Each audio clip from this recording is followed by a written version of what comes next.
जय श्री कृष्णा दोस्तों। आज की इस वीडियो में मैं आप लोगों को एक 12 साल की मासूम बच्ची के साथ घटी घटना के बारे में बताने वाला हूँ। तो चलिए आइए वीडियो को स्टार्ट करते हैं। तो यह कहानी है उत्तर प्रदेश के एक जिले अयोध्या की। अयोध्या में एक थाना है जो कि पूरा कलंदर थाने के अंतर्गत एक गांव आता है भदरसा। उस भदरसे गांव की यह कहानी है। उस गांव में एक विधवा महिला रहती है। विधवा महिला के 4 बच्चियां और एक लड़का होता है। लड़के की उम्र लगभग 6 साल होती है।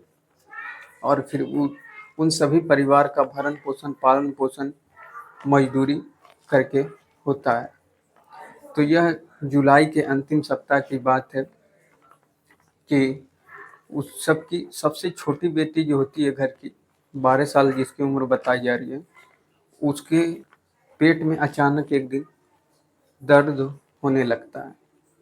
तो दर्द होने लगता है तो यह बात उसकी माँ तक पहुँचाई जाती है। तो माँ परेशान होती है। फिर उसके बाद उसे नज़दीकी अस्पताल में लेके जाती है। तो अस्पताल में ले जाने के बाद उसे ऐसा कुछ पता चलता है जिससे कि उसके होश गुम हो जाते हैं। फिर उसके बाद डॉक्टर साहब भी अचंभित हो जाते हैं कि 12 साल की लड़की ये कैसे हो गया, ये कैसे हो सकता है। तो फिर वो भी उसकी माँ से किसी तरह बताते हैं। फिर उसके बाद उसकी माँ रोने लगती है ये सब सुन के। तो फिर उसकी माँ अपनी बेटी के पास जाती है। डॉक्टर साहब उसे बताते हैं कि वो 2 माह की प्रेग्नेंट है। तो फिर वो ये अपनी बेटी से पूछते हैं कि ये सब कैसे हुआ। तो उसकी बेटी फिर वो भी रोने लगती है और रोते हुए माँ से लिपट कर फिर उसके बाद वो अपनी कहानियाँ बताती है। तो वो बोलती है कि माँ, 2.5 माह पहले की बात है, जब वो मजदूरी करके वापस लौट रही थी। तो फिर उसके बाद वहाँ पर उसके बीच में एक बेकरी पड़ता है जहाँ से वो मजदूरी करके वापस आ रही थी। तो उस बेकरी में बताया जा रहा है कि एक राजू नाम का लड़का होता है जो कि उसमें काम करता था। तो उसे बिस्कुट के बहाने से लोभ देकर बुलाता है और बोलता है कि मालिक साहब तुम्हें बुला रहे हैं। तो 12 साल की मासूम बच्ची वो उसके बात में आके चली जाती है बिस्कुट ये सब के लोभ में। तो फिर वो अंदर जाने के बाद उसके साथ गलत काम किया जाता है, जो कि उसके गलत काम बिस्किट और उसके साथ उसे कुछ पदार्थ दे दिया जाता है जिसे खाने के बाद वो बेहोशी के उसमें आ जाती है। तो फिर उसके बाद उस बेकरी के मालिक उसके साथ गलत काम करते हैं, बलात्कार करते हैं। फिर उसके बाद बगल में जो शख्स होता है जिसका नाम राजू, वो वीडियो बनाता है। वीडियो बना लेता है। फिर उसके मन में भी गलत भावना उत्पन्न हो जाती है। गलत भावना उत्पन्न होने के बाद वो भी उसके साथ गलत काम करता है। फिर वो वीडियो के ज़रिए उसे धमकाता है कि यदि ये सारी कहानी तुम अदर किसी को बताओगी तो फिर उसके बाद मैं ये वीडियो को वायरल कर दूँगा। तो 12 साल की बच्ची नासमझ वच कुछ उसको, तो वो कुछ नहीं करती, कहीं कुछ नहीं। फिर ये यहीं तक नहीं रुकता, फिर और भी आगे कहानी जाती है। उसी वीडियो का ज़रिया उसे बार-बार बुलाया जाता और बार-बार उसके साथ गलत काम किया जाता। तो फिर उसके बाद और वो जो मालिक थे वो किसी पार्टी समाजवादी पार्टी से जुड़े हुए बताए जाते हैं। तो फिर उसके बाद उसकी माँ फिर ये सब कहानी जानने के बाद उसकी माँ उसे लेकर के वो आवेदन लिख कर के ले जाती है थाने में। थाने में एक जो वहाँ पर रहते हैं जिसका नाम अखिलेश गुप्ता करके बताया जा रहा है।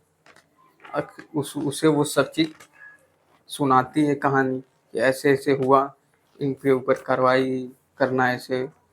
तो वो थाने वाले थोड़े बहाने-वहाने करते हैं क्योंकि उसमें समाजवादी पार्टी के जो थे और वो जो थाना चल रहा था उसी के घर पर ही चलती थी समाजवादी पार्टी के जो नगर अध्यक्ष बताए जा रहे हैं वहाँ पर, जो जिसमें 2 नाम आए, मोइन खान और राजू। तो मोइन खान जो वहाँ पर नगर अध्यक्ष हैं उस कस्बे के। तो फिर उसके बाद वो थाने वाले वो करते नहीं हैं, तो फिर ये बात और आगे जाती है। थानीय अध्यक्ष भी बहाने बनाने लगते हैं, वो भी कुछ नहीं करते हैं इसके खिलाफ कार्रवाई। तो फिर उसके बाद वहाँ पर उसी कस्बे में महिला कार्यकर्ता जो होती है, समाज सेवी, उसके पास ये बातें जाती है। तो वो महिलाएं आती है, थाने में बोलती है कि क्यों इस पे क्यों कार्रवाई नहीं हो रही है इनसे। फिर और भी ये बातें और तूल पकड़ लेती है। तो फिर उसके बाद और भी वहाँ पर बजरंग दल, निषाद पार्टी, ये सभी मिलकर हंगामे करने लगते हैं। तो फिर ये पूरी सोशल मीडिया, टीवी, अखबार, न्यूज में सारी चीज जगह ये चलने लगती है। फिर उसके बाद बगल में ही बीकानेर के विधायक अमित सिंह के बाद परिवार से मिलते हैं, वो भी देख के। तो फिर वो परिवार से मिलने के बाद वो यूपी के मुख्यमंत्री अखिलेश यादव जी से इस बात को लेकर मिलना चाहते हैं। फिर वो उनसे समय मांगते हैं, तो फिर वो समय मिल जाती है 2 अगस्त को फिर वो उनसे सारी बातें बोलते हैं। फिर वो इसके खिलाफ, तो फिर यहाँ पर थाना में भी हड़कंप मच जाता है कि ये बातें ऊपर मुख्यमंत्री जी के पास चली गई है। तो फिर इन दोनों को गिरफ्तार कर लिया जाता है। गिरफ्तार करने के बाद और इस बात का मुख्यमंत्री योगी आदित्यनाथ जी विधानसभा में भी इस बातों की चर्चा करते हैं और वो बताते हैं कि समाजवादी पार्टी से लिंक है, ऐसा वैसा सारी बातें वो वहाँ पर इसी घटना को वहाँ पर बताते हैं। फिर उसके बाद बताया जा रहा है कि उसमें जो थाना वाले थे उसे भी सस्पेंड किया जाता है, थाना अध्यक्ष और जो नीचे अखिलेश गुप्ता थे, जो कि ये इनके साथ नाम हटाने के वो कर रहे थे, कोशिश कर रहे थे, तो उसे सस्पेंड किया गया।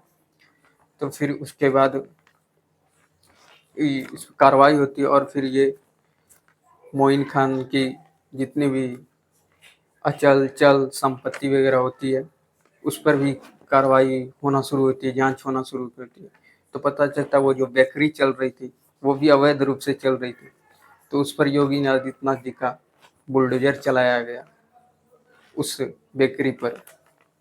और फिर वो विधानसभा के भाषण को देखते हुए फिर अखिलेश यादव जी ने ट्वीट करके बताया कि डीएनए जांच हो और जांच के हिसाब से कार्रवाई किया जाए, निष्पक्ष कार्रवाई किया जाए, पार्टी से ना जोड़ा जाए, पार्टी को लेकर ये बयानबाजी ना की जाए। ऐसे ऐसे वो अपने ट्वीट के माध्यम से बोलते हैं। तो गलत का परिणाम तो गलत ही होता है। बाकी आप इस कहानी के बारे में अपनी क्या सोचते हैं, क्या राय देते हैं, आप कमेंट सेक्शन में दें, लाइक करें, शेयर करें। फिर मिलते हैं किसी ऐसी ही एक नई कहानी के साथ। तब तक के लिए सतर्क रहें, सावधान रहें। जय हिंद।